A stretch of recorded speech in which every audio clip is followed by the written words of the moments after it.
Hi everyone, welcome to Algorithm Seminar. Today we're happy to have Sarath to give a talk here.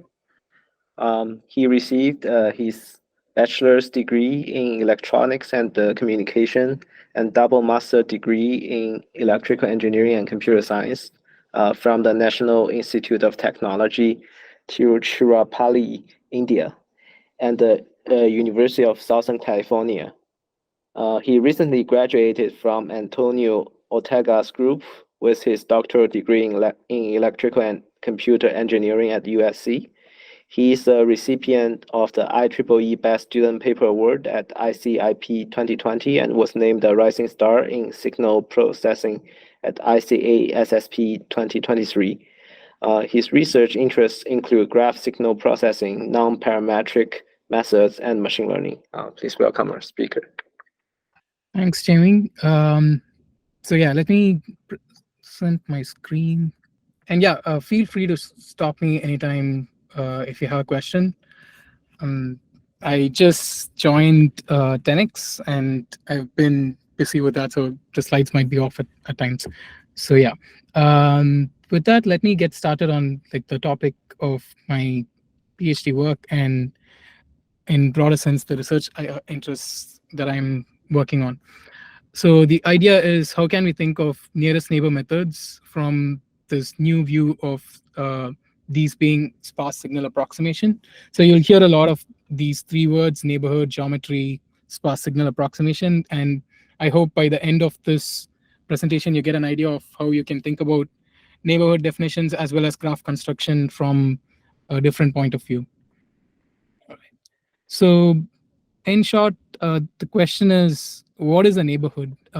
So let's say we are given n points belonging to, these could be vector spaces or it could be items, and you have this query, which is also probably in the same vector space or representing similar information.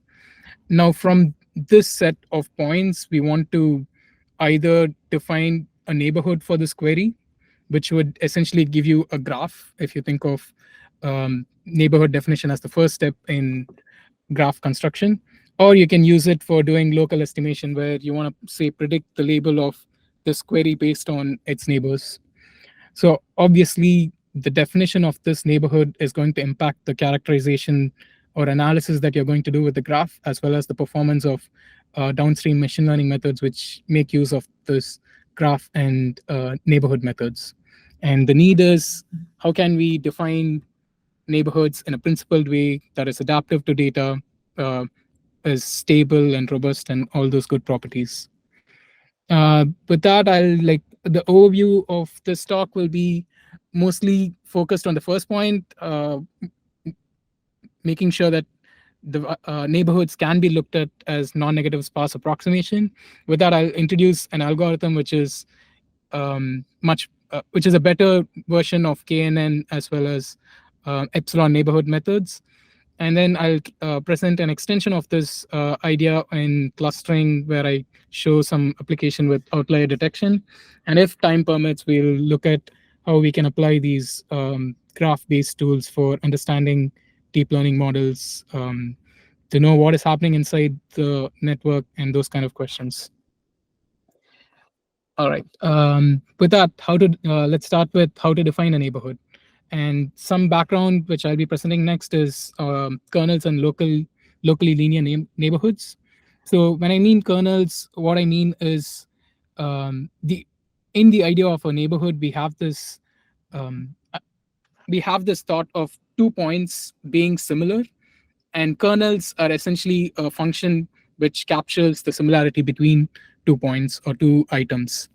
And you can think of kernels as just functions taking as input 2 points q and I and giving some value, or you can, essentially these similarity functions could be thought of a mapping into this abstract space, possibly infinite dimensional, called the reproducing kernel Hilbert space, where you can think of them as inner products. So this idea of similarity you can think of as vector spaces, but these vector spaces are extremely high dimensional, possibly high dimensional, and most of the times abstracted from the practical application. Just keep in picture the one on the left. And if you think of k nearest neighbor and epsilon neighborhood methods and variants of these are actually just similarity based methods where we say I want to choose the k closest or k most similar points, and you draw this hypersphere, if you will, and then pick all the points that have similarity within that hypersphere. You can think of epsilon neighborhood as having a global uh, version of this hypersphere around each point, and k nearest neighbor as like an adaptive uh, drawing of this hypersphere in these points. And typically the problem in these methods is the choice of this parameter k or epsilon, which we really don't understand beyond that coarse intuition that, oh, we are drawing some hypersphere around some point, and that's the points that we think of neighborhoods, but we don't have intuition beyond this. And another idea that has been used in neighborhood definitions is this idea of local linearity, where you want to make sure that the points that any points, let's say we pick with k nearest neighbors, the set S, and you want to make sure that the weights that you assign for these neighbors, they capture some sort of locality in the local neighborhood. And the way you can do that is like pick a linearization objective, which is in the equation. I hope my pointer is visible. But yeah. And then you solve this optimization problem with the constraint that theta is positive, because we want to assign positive weights to our neighbors, as these weights kind of represent the influence or how similar these points are to the query.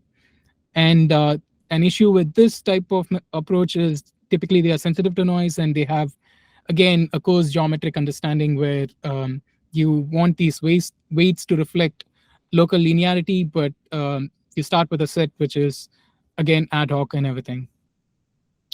And moreover, like a general problem that all these methods that have been in literature so far have is this thought of geometry, where you have a query queue and you always construct neighborhoods based on the metric between this query and, say, point I, and metric between point Q and point J.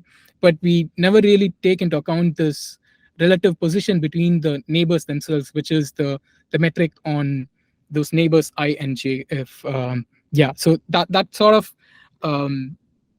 understanding of relative positions of the neighbors themselves has not been taken into account in neighborhood definitions typically. With that, let me take a small detour and say what sparse signal approximation is all about. The idea is I'm using the similar terms from our neighborhood definition, which hopefully becomes obvious in the later slides.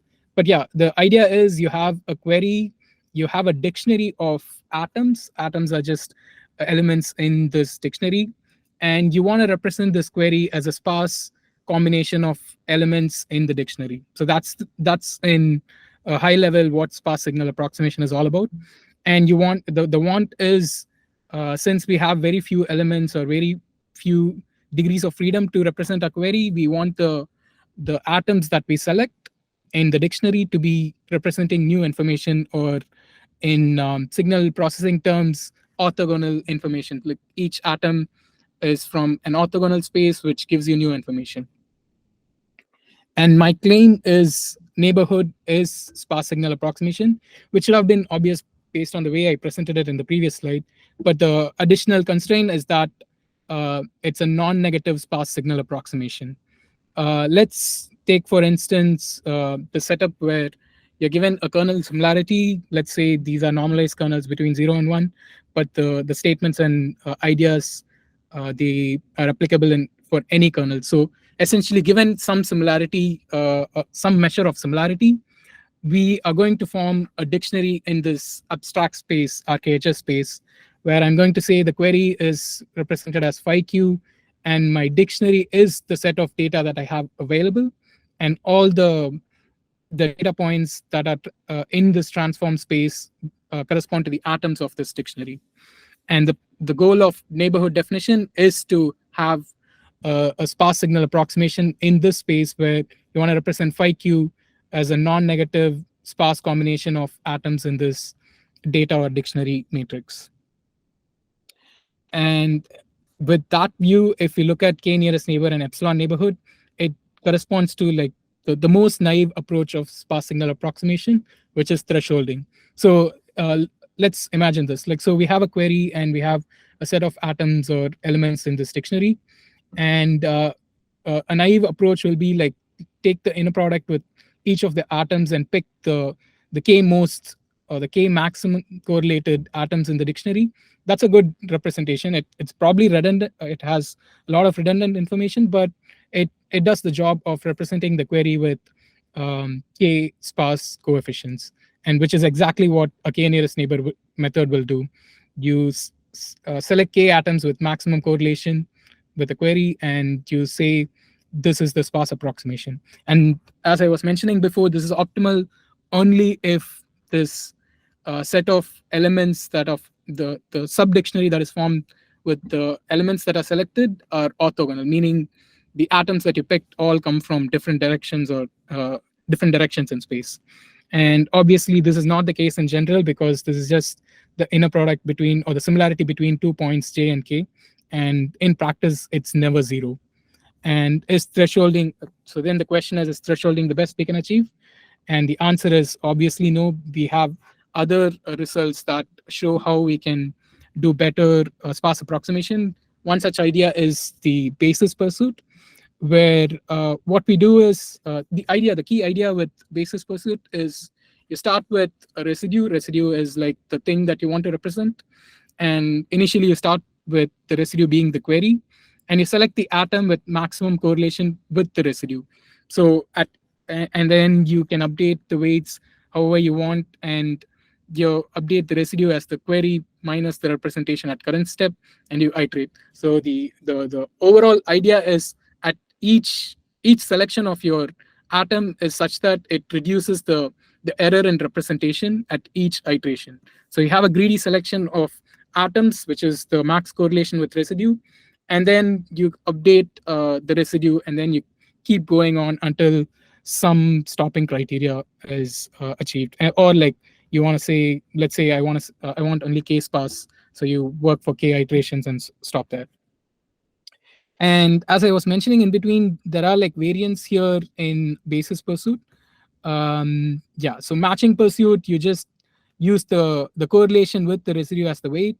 In orthogonal matching pursuit, you have an additional step where you make sure that the new atoms that are selected are not representing in the same direction as the previous atoms that were selected. So you do an orthogonalization in the representation.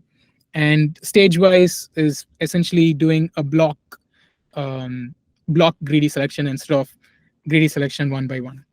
And my claim is once you add non-negativity, you can use these algorithms for neighborhood definitions. Even though we haven't discussed the geometry of how it geometry in the sense like how local these points are selected. I mean, the points that are selected are local or not. But my claim is that if you do non-negative basis pursuit, you're doing some sort of neighborhood definition, and you have like other methods in basis pursuit, which is these lasso and regularized methods. And these will give you adaptive, optimally sparse neighborhoods. But the downside is that you have this expensive iterative search or optimization over this entire data set, which has, if it has n points, then you have like, you're doing n iterations to, or a search on n item space to figure out what the next data point you are going to use for representation. And moreover, this has been solved for different purposes, and it does not leverage a particular problem setup, which is the neighborhoods definition and geometry and all that. And with that, I'll present my solution, which is the non-negative kernel regression, where the general idea is we have an idea of what an approximate neighborhood will be. So start with that, and then you do your optimization or search within this relevant subset S. And with that, you can use all the tools that have been developed for nearest neighbor methods, okay, like the approximate neighborhood, approximate neighborhood lookup, or even faster KNN and those kind of approaches. So you start with that, So your search space is reduced to like this subset of which is S, and then you do an optimization to make sure that I'm picking only points that are in different direction, or if or points that represent new information. It comes down to solving an objective with all the nice properties where KSS is, I mean, this matrix is positive semi-definite and positive definite at times, and the runtime is, so the initial part is the search for this subset S, and then the runtime is like cubic in the set S, but with careful analysis, you'll see that it's actually linear in the initial set S, and it depends on the optimal solution. If it has S hat points, then it's quadratic in that. So it's almost the same runtime as a k nearest neighbor search. If you think of just the first term, it's the dominating runtime complexity in this algorithm. Is that clear? Like, is there any questions so far? Okay. All right. Let me continue and say something about the geometry that comes out of NNK. So as I was mentioning earlier, all neighborhood definitions think of defining neighborhoods as just a metric between Qi or Qj, but it never takes into account this relative position or the metric on the neighbors themselves, which is I and j. Whereas NNK construction, the NNK neighborhood construction, what it does is, let's say point I is connected to a query, meaning you have selected this point as a neighbor. Then it creates a hyperplane or half spaces where one half space contains the query and the other half space doesn't contain the query, and it removes or ignores or prunes all the points that are on the half space which doesn't contain the query. So in this figure on the left, point J and all the points that are in the figure are not going to be connected because I is providing enough information to represent query Q from this direction. If you think of direction, then I is presenting one direction and it's saying all the points that are beyond this direction need not be connected. And that's what NNK comes out of it. And if you apply this half space and hyperplane argument in an iterative manner, you get this polytope geometry of NNK, where each orange dashed line corresponds to the half space hyperplane that was created, and the blue points correspond to the NNK neighbors that were selected for representing query Q. So in contrast to KNN, which defines neighborhood based on hyperspheres, now we have neighborhoods that are being defined based on hyperplanes and polytopes. As an example, let's here I look at a graph construction example on 7 data points, pretty simple use case, or like pretty simple synthetic data case. Also, I didn't mention how we can resolve for undirected graph construction. You can, now that we know that each neighborhood is doing an approximation, sparse approximation, you can use additional information such as representation error or the number of atoms that were used, meaning like here the sparse approximation need not use the same set of same number of atoms. So you can use those to identify how we can make or resolve edge conflicts and make a graph undirected. In the example here, I just used representation error for symmetrizing and making the graph undirected. But what you see is a KNN graph. In the 7-point case, your connection is completely determined by this choice of K, and you're connecting all points, and like you have this dense graph. LLE graph is the second version, where I said you can do like some weight optimization. There you get some sparsity, but you don't achieve like the optimal sparse representation. Whereas with NNK, we see that you get this really robust sparse graph, which is not dependent on any hyperparameter except that initial neighborhood search. And the connection can be explained by the geometry that I was just mentioning. So if you look at the center node, it connects to this node on the right, and every other point that is beyond this point is not connected according to the geometry that I was discussing, which is what you see in the graph constructor over here. So you get this extremely sparse, robust neighborhood representation that depends on the local geometry of the the sample data or the data that is available to you. As an experimental example, I'm going to present label propagation, probably one group that I don't have to motivate label propagation with. But just so that we are on the same page, I'm going to assume a data set with few labels. I'm going to construct a graph, so which means that I have access to the features and I have a way of defining similarity between the points. And the idea is at each iteration, you assign the label of a particular point to its neighbors, and you continue till all the graph nodes have a label. Uh, the problems that can occur with label propagation is if your graph is not representative of the underlying data, then your propagation is not going to be good. As well as if you have too many edges, you see the point here where there's collision because there are having more edges generally leads to higher runtime and more collisions like the one you see here. So here the data set is MNIST, and you can see the runtime. So MP and OMP are the actual basis pursuit methods, and NNK is the efficient way of doing basis pursuit construction, or like sparse approximation construction for neighborhoods.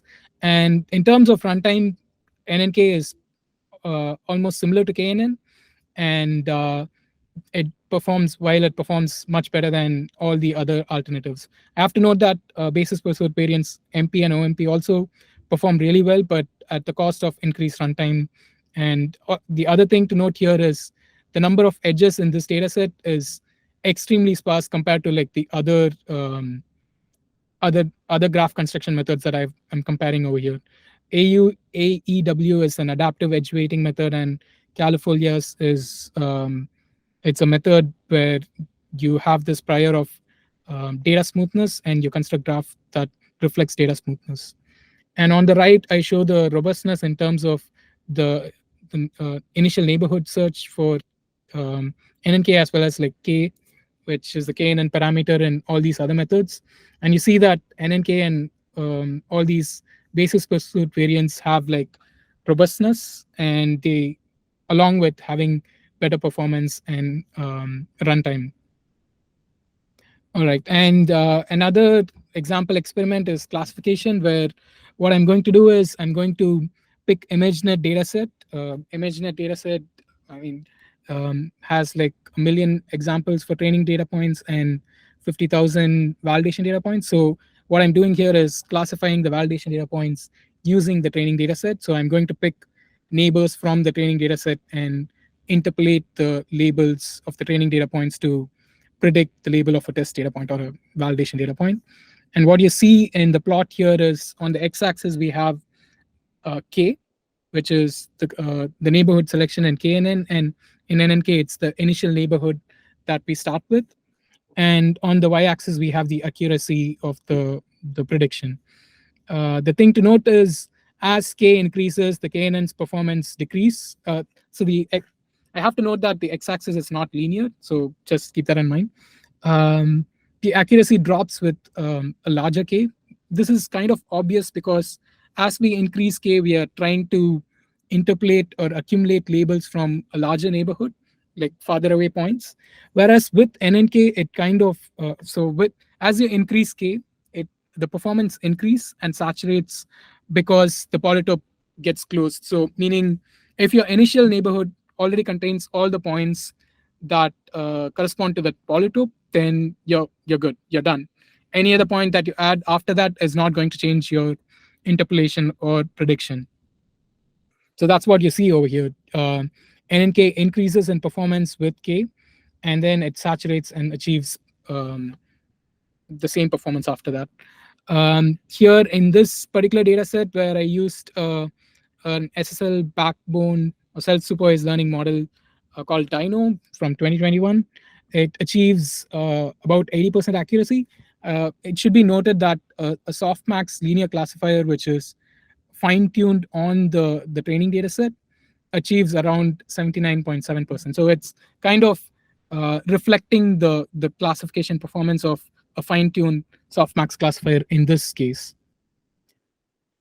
So to summarize what neighborhood definitions means, we saw that neighborhoods are sparse approximation representations, and I introduced NNK, which defines optimally sparse neighborhoods while being computationally efficient, having geometry, and being robust to hyperparameters and stuff.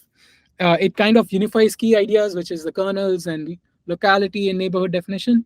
And so the picture that I want you guys to take from here is a KNN is like drawing hyperspheres and selecting all the points within the hypersphere, whereas NNK, which is this additional optimization on top of KNN, you can think of it that way, is a neighborhood definition where you have polytopes defining the local neighborhood and representing the query. Do we have any questions so far? Okay. Um, Let me actually present a way. Oh, wait. Yeah, I wanted to show what how this could apply in like a text data setting. So what I've done here is I picked an Amazon dataset and embeddings obtained with XLM language model. So I'm building neighborhood graphs on these embeddings. So if I pick a query, here the query is display the 7-day forecast for this weather. And if you do a KNN search or like a K nearest neighbor search, you get these values for the neighborhoods, so the neighbors. So you have like 25 neighbors here, each with almost same similarity, and you have all these examples. Whereas I take this as input and I do NNK optimization on top of it, you get this neighborhood, which is, I guess, like maybe 6-7 points. Further, the similarity value actually makes gives more information over here. So for this example, it seems like, I mean, I want to say these 2 points, which are like close to point 2, they kind of give you most of the information. And as you go further down, you see these points, which are less informative, but they have something related to the query in this embedding space. So just giving an example in terms of real use case where you can apply it on text dataset and get information or like neighbors which are more informative. Let's get back here. And all right, with that, let me present an extension of NNK neighborhoods with the idea of summarizing data points. The idea of data summarization is you want a small compact representation of your input data set, input data points.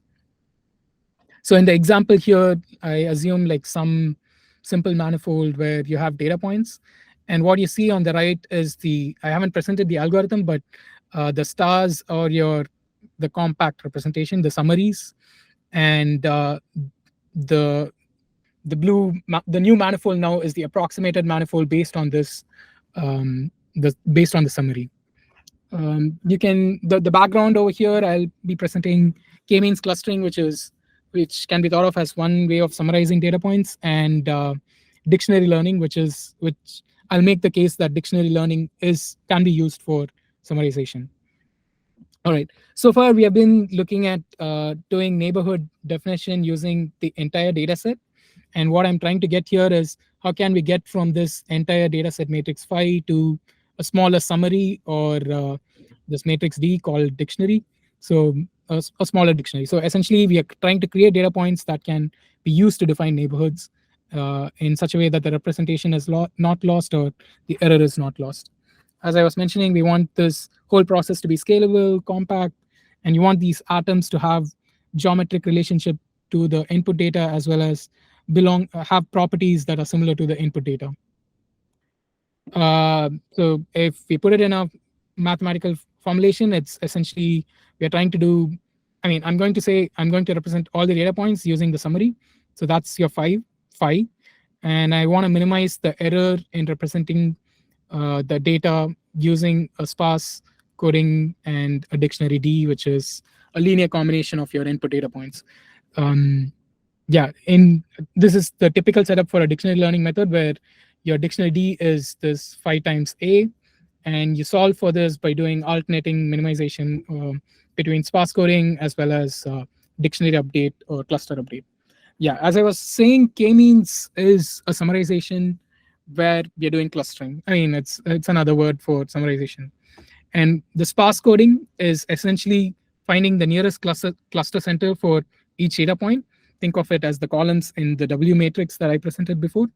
And you update the center or the dictionary as weighted average. So the weighted average is essentially the columns in A, and 5 times A is your new cluster center. And we iterate on this. Once pass coding, update dictionary or cluster center, and you go on until certain number of iteration, or again, certain number of error, or like certain error. The issue with such k-means approach is it has a constrained representation where you're saying you're going to represent each data point with just one atom or cluster center, and it leads to hard partitioning of the input space where we have Voronoi cells, and uh, yeah, like these cells could be arbitrarily large or small based on the this based on the input space you are at. Whereas in dictionary learning, to contrast this clustering approach, you represent each data as a sparse combination. Basis pursuit methods, which I presented earlier, are typically used in this idea. And then you do dictionary update via singular value decomposition or least square optimization, where you make sure that the atoms of the dictionary are able to represent both data as well as the residuals. That's one key idea in dictionary learning, where you want to make sure that the representation error is small, but so you have flexibility in choosing the atoms, and these atoms could be data points themselves, as well as it could be like some random point which is not in the input space for representing the residual. It leads to better representation, but it has limited geometry. The runtime is much higher because, as we saw earlier, basis pursuit is iterative and expensive. And so the question is, can we have a best of both these worlds? I want to say best, but where like we get the best of both worlds in the idea of summarization. Let me put it that way. A naive approach would be just replace the one sparse coding with KNN. As we saw earlier, KNN has redundancy in representation. And so this leads to instabilities in your dictionary update, as well as if you're doing weighted averaging based on KNN, it leads to over smoothing of the labels or the data points or the manifold that where the input data points lie. So the solution here is just replace the one sparse coding or one nearest neighbor coding with NNK neighborhood coding. So now each data point is represented via a polytope formed by the dictionary atoms or cluster centers. So in the example on the left, or like the toy figure on the left, you see that this data point, if it was k-means, it would have picked just this orange star, and that would be the representation.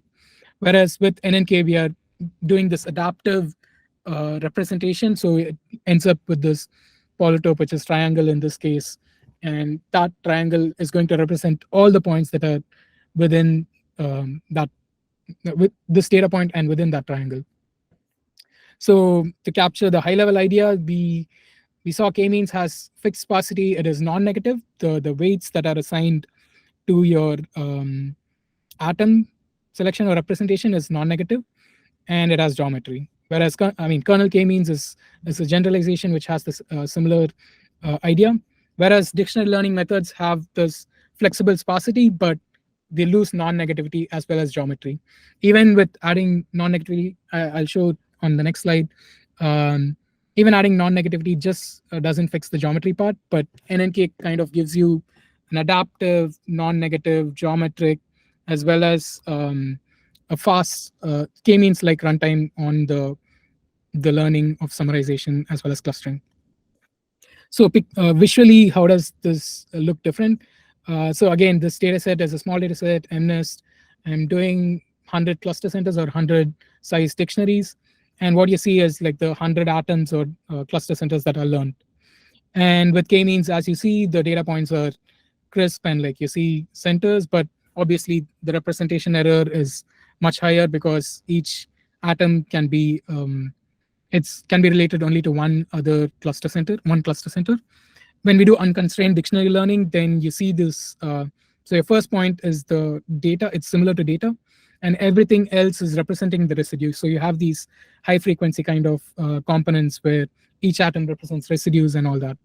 Now, if you do constraint, as I was mentioning in the previous slide, if you do non-negativity just on the sparse coding, you get something like digits, but then you lose interpretation of how this is associated, and um, yeah, the updates become noisy and those kind of things. And if you do constraint on the dictionary as well as the sparse coding, you get the sparse non-negative matrix factorization type of methods.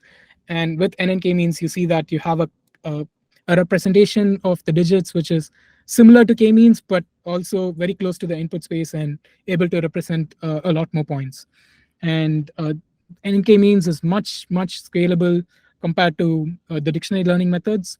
So in this example where I compare it with KSVD, which is a very popular dictionary learning method, it almost has 67 times faster runtime in training and 7 times faster runtime in terms of inference, where at test time you have data you want to get represented using the dictionary that was learned.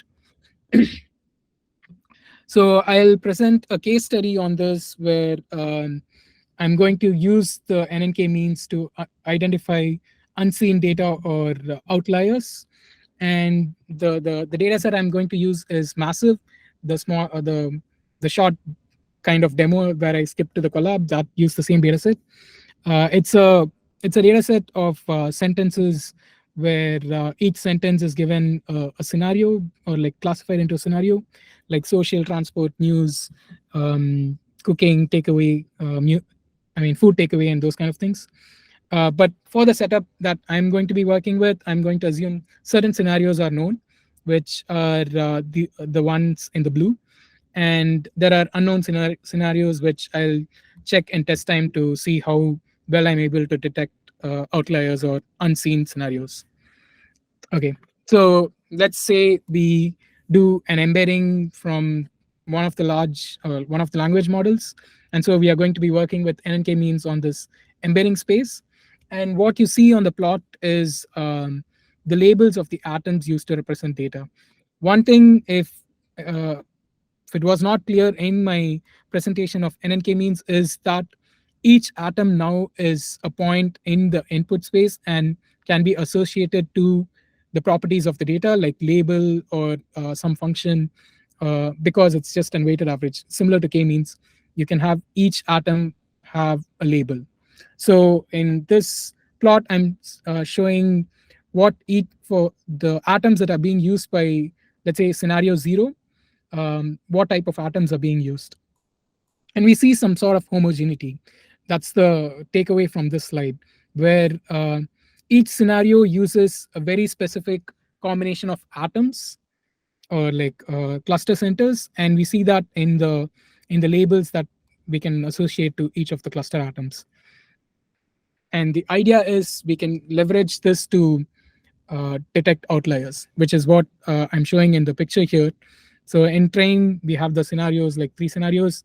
At test time, a similar combination of or co-occurrence of the atoms happens to represent a new data point. Whereas if you have an unknown scenario, you have atoms that are pulled from different points or different spaces, and you have non-homogeneity in the type of co-occurrence that occurs. So if we can capture, yeah, I mean, another way to put it is like the polytope that is used for training, it's similar at test time. And when you have unknown scenarios, you have polytopes being connected to random cluster centers. So you can think of unknown scenarios being in a space which is in a different dimension. And so you end up with very arbitrary connections between atoms. So with that, the algorithm for outlier detection is essentially you can use error, which is how well you can represent a particular data point using NNK, using atoms that were learned using NNK-Means, or you can use Hamming distance, which is like the classical signal processing approach to identifying outliers, or like it's generally used in coding theory to understand how well you can represent a particular data point, as well as in the generalization of it. If you have label data, as in if you have labels on the atoms themselves, then you can do variations of using how which atoms are being used by a particular scenario, which atom pairs are being used, and then you can use that to detect outliers. I'm just going to present a result that came out of this.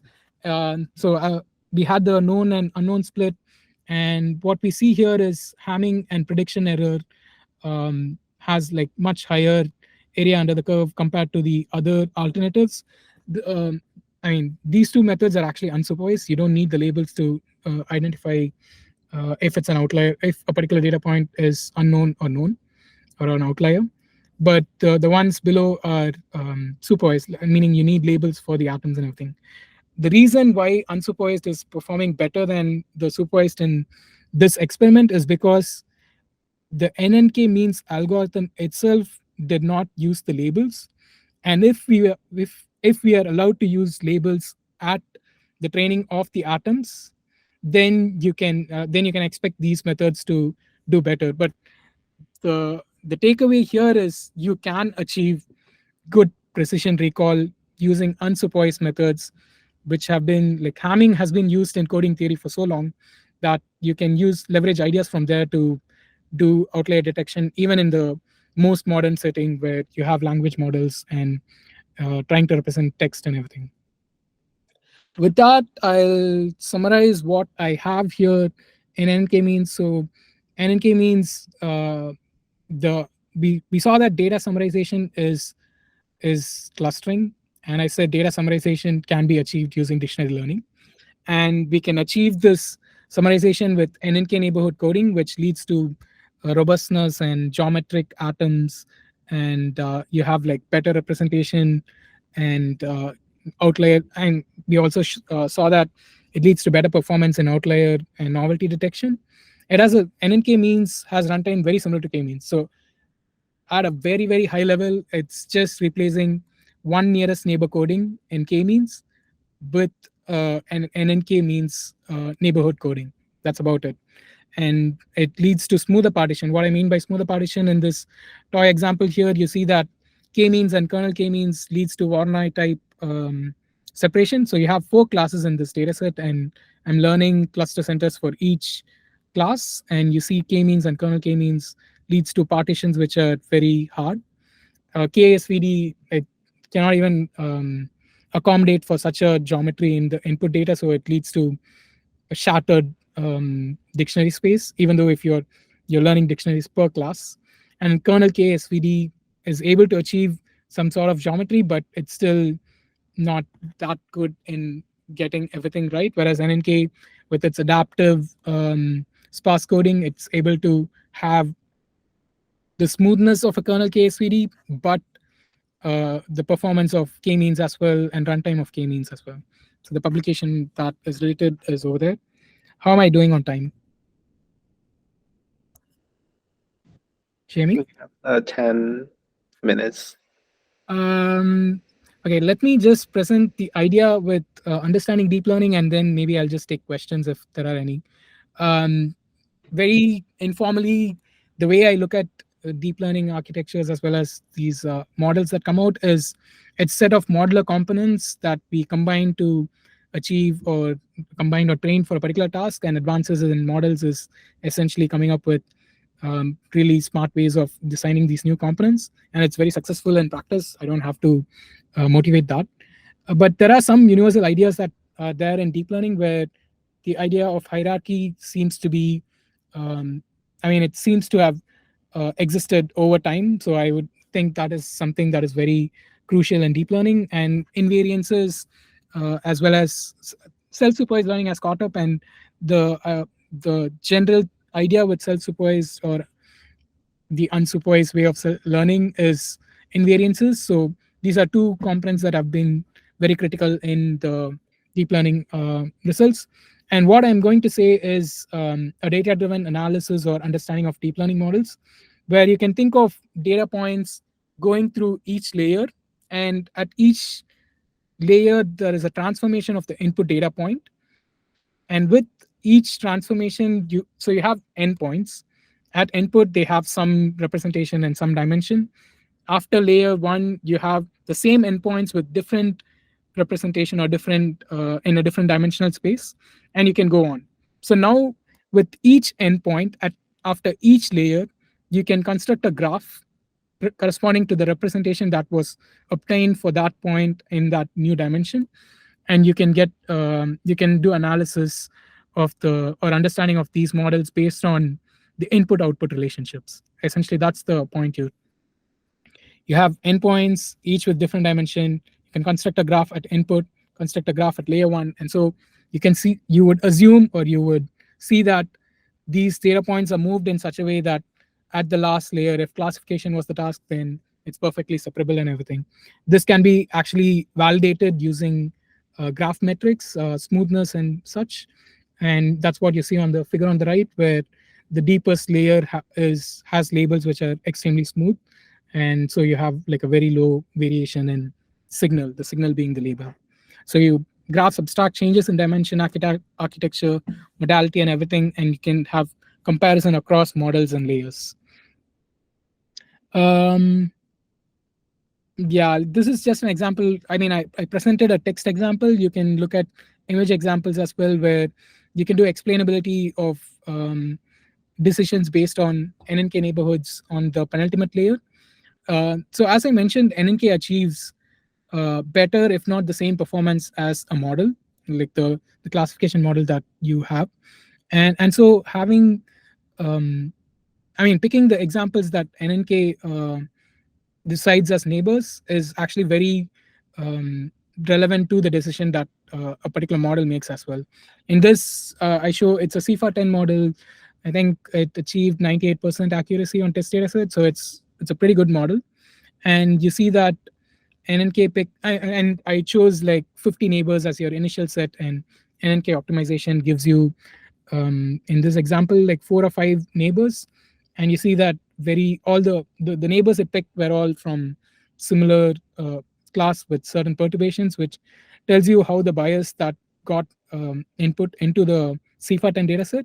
So just because we wanted class balance in these datasets, we kind of perturb test data points, like some training data points, and put them in training dataset, which is kind of obvious here. On the right, I show an adversarial image where, even though perceptually it has no distinction, at the penultimate space or the classification space, you see that it belongs to a completely different space in the different interpolation space. Also, it is very close to fewer examples compared to a general training data point or test data point. So you can think of adversarial examples as these pockets of space in the penultimate layer where you can have very few examples and make sure that it looks very similar to those few examples, but you can have a different classification. That's how I look at adversarial images. And just to get another idea over here, you can also use it for training data set misclassifications. In this example, a dog being predicted as horse, it seems like the dog image is embedded in a space where it's completely surrounded by horse images, very similar looking horse images. And on the right, a bird image being embedded in a space where there are planes, and it looks very similar to each other. And so NNK is able to, or NNK neighbors are able to identify and provide explanation to confusing training data. With that, let me, yeah, I'll end at this point. So we can look at graphs as a tool for understanding in a data-driven way these deep learning models, and we can think of properties beyond accuracy to compare different models. You can think of invariance as a signal on top of this graph, and how smooth the invariance is as a metric of identifying the representation, as well as you can think of applying this approach in a cross-modal or multimodal space where the graph is just endpoints, each could belong to different modalities. But if you are able to define a similarity, then you define a graph, and then you can observe how that graph is evolving over training time or at transfer or test time. With that, I'll stop here. I thank you for listening and the invitation as well.